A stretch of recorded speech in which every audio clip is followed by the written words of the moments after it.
देख रही थी। कभी बिजली चमकती तो कभी बादलों के गरजने की तेज आवाज आती। टुन्नू जी, आप कहाँ चले गए? जल्दी घर आ जाएं। मुझे ऐसे मौसम में अकेले डर लगता है। आप जल्दी से लौट आएं। मेरी पत्नी घर पे अकेली है, मुझे जल्दी जल्दी उसके पास जाना चाहिए। ऐसे टुन्नू चिड़ा जल्दी जल्दी उड़ रहा था। बारिश तेज होती जा रही थी। तभी एक कमजोर सफेदे का पेड़ टुन्नू चिड़े पे गिर जाता है और उसकी वहीं दबकर मौत हो जाती है। कितनी देर हो गई, टुन्नू जी अभी तक नहीं लौटे। मैं जरा बाहर देख कर आती हूँ। ऐसे रानो चिड़िया घर से बाहर निकली ही थी कि तभी एकदम से उसका घर भी टूट जाता है। वो तो बुरी तरह से डर जाती है। हे ऊपर वाले, अगर मैं घर में होती तो अब तक मर जाती। अच्छा हुआ जो मैं बाहर आ गई। अब यहीं किसी पेड़ के नीचे बैठ जाती हूँ। टुन्नू जी आते ही होंगे। फिर रानो चिड़िया वहीं एक पेड़ के नीचे बैठी हुई थी और अपने पति के आने का इंतजार करती है। लेकिन उसे क्या पता था, टुन्नू तो पहले ही मर चुका है। ऐसे ही काफी देर हो जाती है। चिड़िया को जोर से पेट दर्द होना शुरू हो जाता है। हे ऊपर वाले, ये कैसा कठिन समय है। मेरे पति भी न जाने कहाँ गए हैं। वो अगर यहाँ होते तो मेरे लिए घोंसला बना देते और मैं आराम से रह पाती। फिर चिड़िया अपने लिए जल्दी से एक पत्तों का घोंसला बना और उसी में एक अंडा दे देती है। कुछ देर बाद बारिश भी रुक जाती है। रानो चिड़िया, आप अंडे के साथ खुले में क्यों बैठी हो? और टुन्नू कहाँ है? कालू भैया, टुन्नू जी बारिश से पहले के गए हैं और अभी तक वापस नहीं लौटे। कृपया आप मेरी मदद करें। टुन्नू जी को ढूंढ कर लाएं। मैं घोंसले से बाहर नहीं जा सकती। ठीक है चिड़िया, मैं जा रहा हूँ। अपने और अंडे का ध्यान रखना। फिर कालू कौवा टुन्नू चिड़े को ढूंढने चला जाता है। जब वो टुन्नू को मरा हुआ देखता है, वो दुखी होकर सोचने लगता है, अभी अभी तो चिड़िया ने अंडे को जन्म दिया है। अगर टुन्नू के बारे में बताया तो छोटी चिड़िया पे क्या बीतेगी। वो तो जीते जी मर जाएगी। जब तक अंडे से बच्चा नहीं निकल आता, मैं चिड़िया को सच नहीं बताऊंगा। यही ठीक भी होगा। ऐसे सोचकर कालू कौवा वापस आता है। कालू भैया, टुन्नू जी कहाँ है? आपने ढूंढा उनको?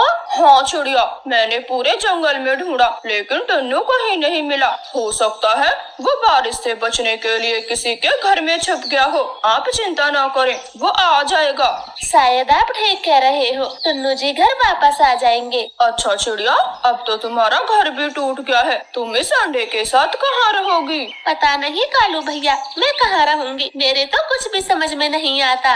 एक काम करो, जब तक टुन्नू नहीं लौट आता तुम मेरे घर में रहो। फिर कालू कौवा रानो चिड़िया के अंडे को लेकर उसे अपने घर ले जाता है। कालू की पत्नी गोरी कभी दरवाजा खोलती है। कालू जी, ये चिड़िया यहाँ क्यों आई है? गोरी, पहले घर के अंदर तो जाने दो, मैं सब बता दूंगा। चलो चिड़िया बहन, अंडे को आराम से अंदर रख दो। फिर चिड़िया कालू गोरी के घोंसले में अपना अंडा रख देती है। कालू उसे खाने को दाना देता है। ये देखकर गोरी कवि को तो गुस्सा आ रहा था। वो एक तरफ कालू को ले जाकर पूछती है, अब बता भी दो, चिड़िया की इतनी खातिरदारी किस खुशी में कर रहे हो? गोरी, चिड़िया का पति मर गया है। ये बात मैंने चिड़िया को नहीं बताई, क्योंकि बेचारी ने अभी अभी अंडा जो दिया है और बारिश में उसका घर भी टूट गया। मुझे छोटी चिड़िया पे दया आ गई और यहाँ ले आया। ठीक है, लेकिन ज्यादा दिन तक नहीं रह सकती, पहले ही बता रही हूँ। अपने पति के कहने से गोरी कभी चिड़िया को घर में रहने देती है, लेकिन वो दिन में एक दो बात चिड़िया को जरूर सुनाती। गोरी बहन, मुझे भूख लगी है, थोड़ा खाना मिलेगा? हाँ हाँ चिड़िया, आखिर जब से तुम यहाँ आई हो तब से कालू कौवा खूब भोजन लाता है। दिन में 3-4 बार तो चला ही जाता है बेचारा। लेकिन तुम जरा भी मत सोचना, बस पूरे दिन थाली बैठी बैठी खाती रहो। फ्री का माल जो है। गोरी कवि ऐसे चिड़िया को खूब सुना रही थी। चिड़िया तो खामोश थी, बस मन ही मन अपने पति को याद कर रही थी। टुन्नू जी, आप कब आएंगे? बहुत जल्द हमारे अंडे से बच्चा निकलने वाला है, फिर हम दूसरा घर बनाकर प्यार से रहेंगे। आप कहाँ चले गए? जल्दी से लौट आए। इस तरह से समय गुजरता गया। अब चिड़िया के अंडे से एक नन्हा सा बेटा चिड़ा निकल आया था। कालू भैया, आपका बहुत बहुत शुक्रिया, आपने मुश्किल समय में मेरी मदद की। मैं आपका ये एहसान कभी नहीं भूलूंगी, लेकिन अब चलती हूँ। चिड़िया बहन, कल ही तो अंडे से बच्चा निकला है, ये बहुत छोटा है। अगर तुम इसे अकेला छोड़कर जाओगी तो इसे कोई चील खा जाएगी। मेरी मानो तो कुछ दिन यहीं रह लो। हाँ हाँ चिड़िया, तुम यहाँ कुछ दिन रह लो, तुम्हारे बेटे का मैं ध्यान रख लूंगी और तुम कालू के साथ भोजन लाना। ठीक है गौरी बहन, मैं ऐसा ही करूँगी। फिर मम्मा चिड़िया कालू कौवे के साथ भोजन की तलाश में चली जाती है। गौरी कौवे तो बहुत खुश थी। बहुत खा लिया बैठकर भोजन, अब इस चिड़िया से सर्दियों के लिए दाना जमा कराऊंगी। कालू भैया इस दिशा में चले, इधर दाना जल्दी ही मिल जाता है। नहीं नहीं चिड़िया, इस दिशा में कुछ नहीं है, आप पूरब की दिशा में चले। नहीं कालू भैया, मैं और टुन्नू जी तो यहीं से दाना लेकर जाते थे, आप चले, इधर दाना आसानी से मिल जाता है। फिर रानो चिड़िया कालू को अपने साथ ले जाती है। कालू को तो पसीने आ रहे थे। थोड़ी देर के बाद चिड़िया के होश उड़ जाते हैं, क्योंकि वहाँ तो टुन्नू चिड़ा मरा पड़ा था। ये तो मेरे पति टुन्नू है। टुन्नू जी आपको क्या हुआ? चिड़िया बहन, टुन्नू मर चुका है, मुझे माफ करना, मैंने आपको बताया नहीं क्योंकि उस समय आप बहुत परेशान थी, मुझे माफ करना।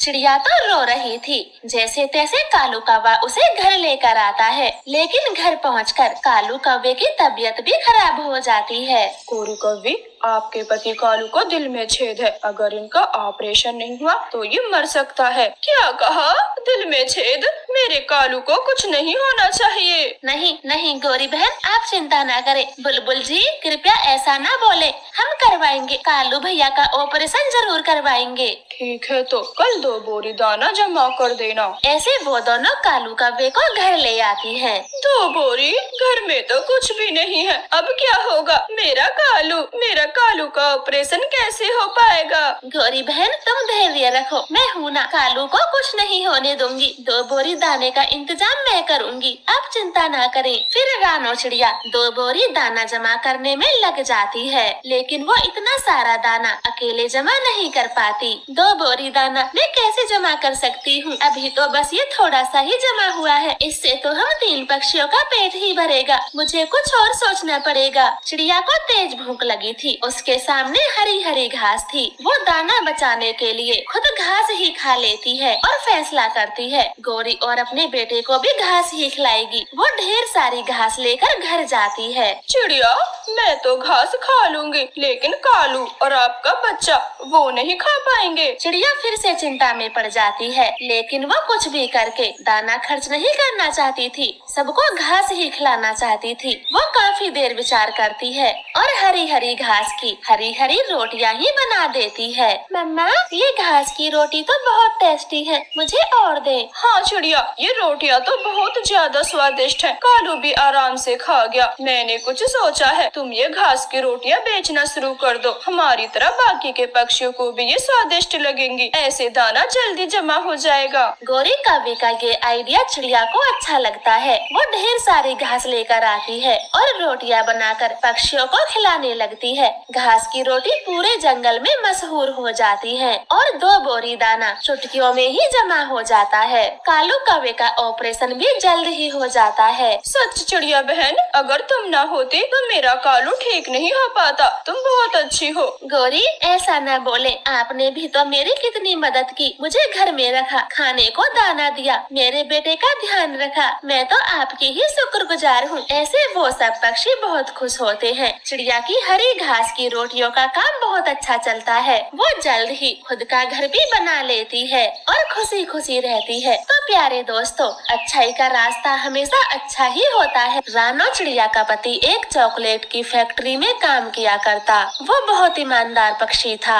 मालिक जी, मैंने सारी चॉकलेट पन्नियों में पैक कर दी है, ये 2-3 टुकड़े बच गए हैं और पैकेट भी खत्म हो गए, इनका क्या करूं? अरे करना क्या है, अपने बच्चों के लिए ले जाओ। तुम यहाँ सालों से काम करते हो, लेकिन मजाल है जो एक टुकड़ा भी बिना पूछे ले गई हो। अरे भाई ले जाओ। मालिक जी, तभी तो सालों से यहाँ काम कर रहा हूँ। अगर चोरी करता तो ना जाने कितनी फैक्ट्रियों का मुंह देखना होता। ऐसे टुन्नू चिड़ा वो चॉकलेट अपने लंच के डब्बे में रखता है और अपने घर चला जाता है। गुड़िया कुक्कू तो चॉकलेट देखकर बहुत खुश हो जाते हैं और अपने दोस्त जग्गू के लिए ले जाते हैं। ये ले जग्गू दोस्त, आपने चॉकलेट मांगी थी, लो आज मेरे पापा लेकर आ गए। जग्गू कौवा एक बड़ा टुकड़ा चॉकलेट का उठा लेता है। गोरी भी पास में ही थी, वो भी एक टुकड़ा ले लेती है। सभी बच्चे चॉकलेट खाकर बाहर खेलने चले जाते हैं। तभी कालू कौवा आता है जो एक जूतों की फैक्ट्री में काम किया करता। ये लो गोरी, आज लौकी लाया हूँ, चने की दाल डाल के बनाना।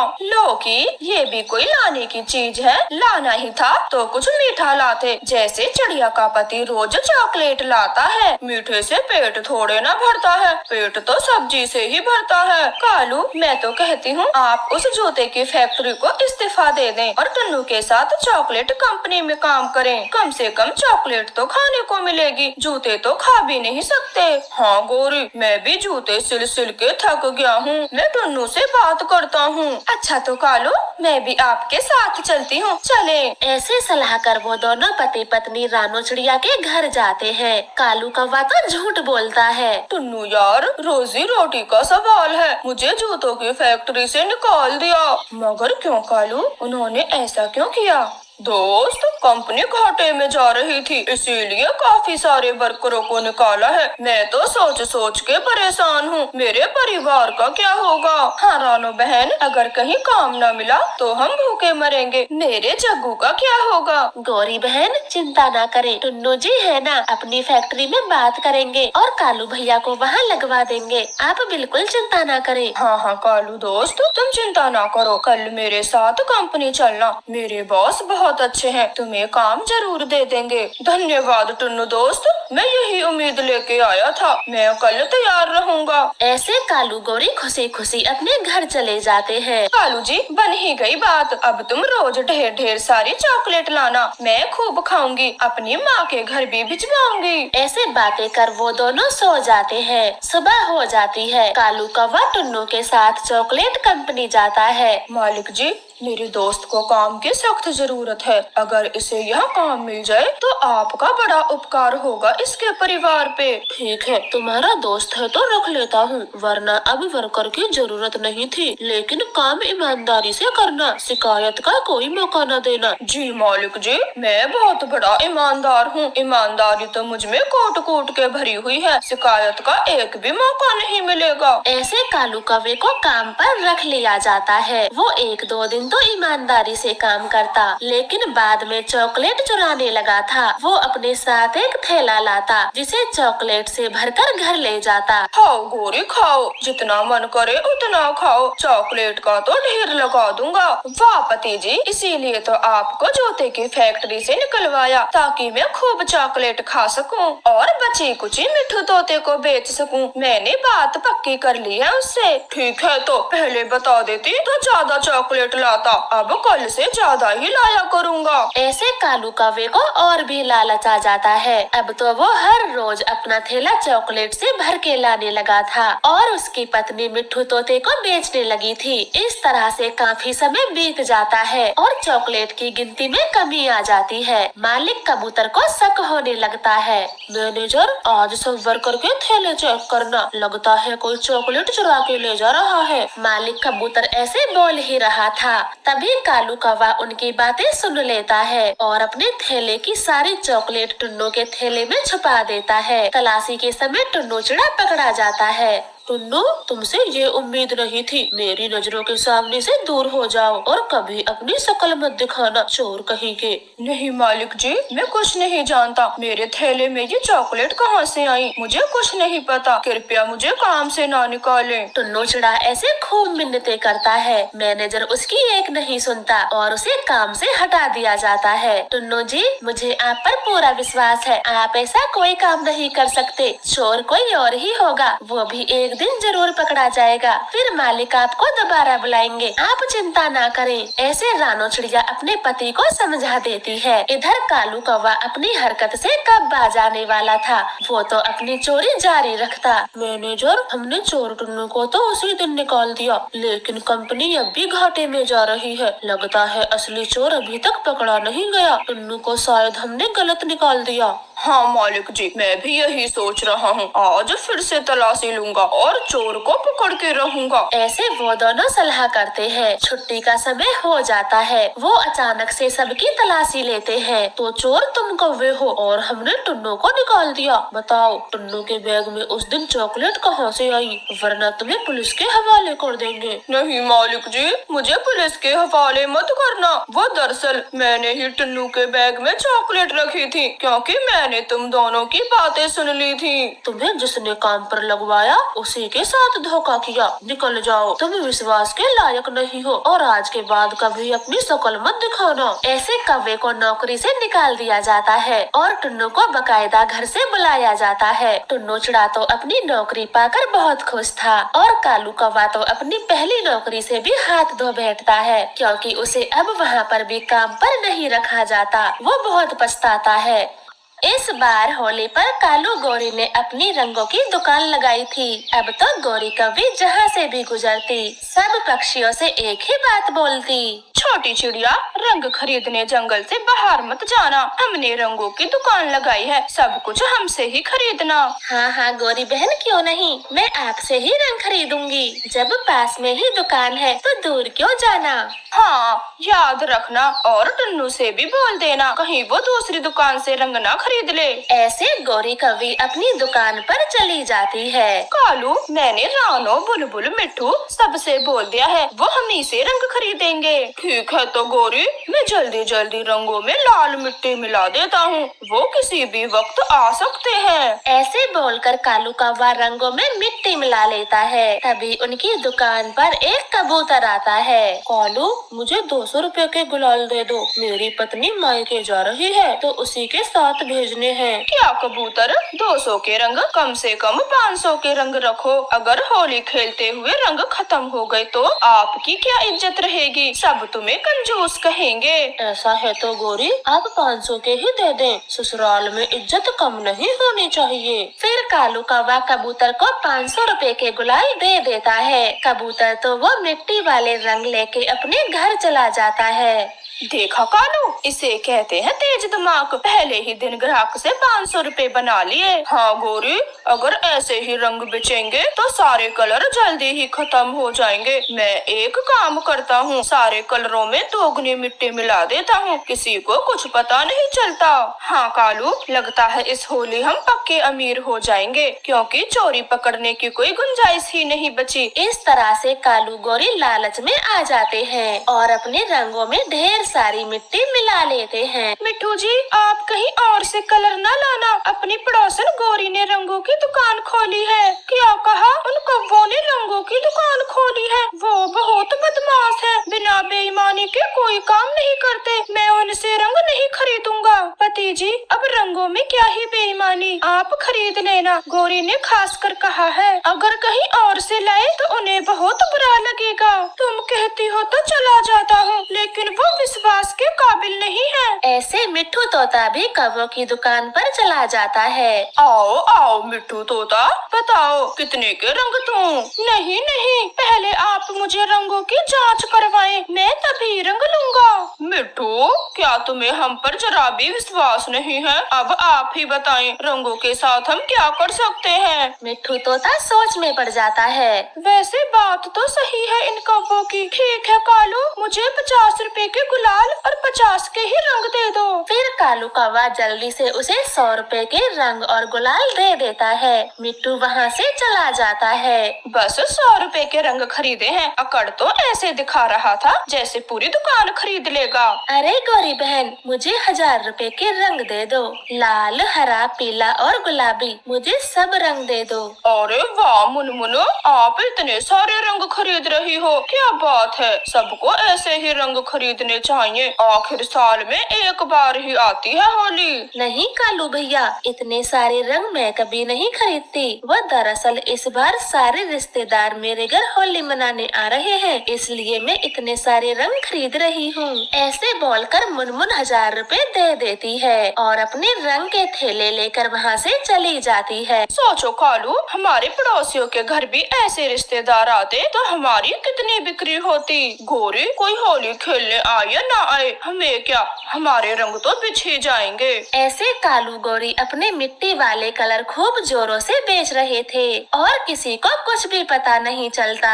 मम्मा, मेरे सब दोस्तों की मम्मा ने रंग खरीद लिए, अब आप भी चलें। हाँ बेटी, मैं कुछ कामों में ज्यादा ही व्यस्त होगी, आप चलें। हम कालू गौरी से अभी रंग खरीद कर लाते हैं। फिर वो दोनों माँ बेटी कव्वों की दुकान पर पहुँच जाती है। कालू भैया, मुझे 20-20 रुपए के रंग और गुलाल दे दो। बस चिड़िया, 40 रुपए का ही सामान लोगी, कम से कम 100 रुपए का तो लो। कालू भैया, मेरे पास 100 रुपए नहीं है, मेरे पास 40 रुपए ही है। रानो चिड़िया, तुम ही सोचो, 20 रुपए का क्या आएगा, कम से कम 100 रुपए का तो लेना ही पड़ेगा। गोरी बहन, हिसाब लगा के मुझे 20 रुपए का ही गुलाल तोल दे। पिछली बार 20 का 50 ग्राम आया था, अब कम से कम 10 ग्राम ही दे दो, मेरे पास ज्यादा पैसे नहीं है। कालू, इस गरीब चिड़िया की मुँह ना लगे, दे भी दे 10 ग्राम गुलाल, वरना ये ऐसे ही टाइम खराब करती रहेगी, और भी तो ग्राहक आ रहे हैं। फिर कालू कौवा चिड़िया को 10 ग्राम गुलाल तोल देता है। ये क्या कालू भैया, बस इतना सही, ये तो 10 ग्राम हो ही नहीं सकता। चिड़िया,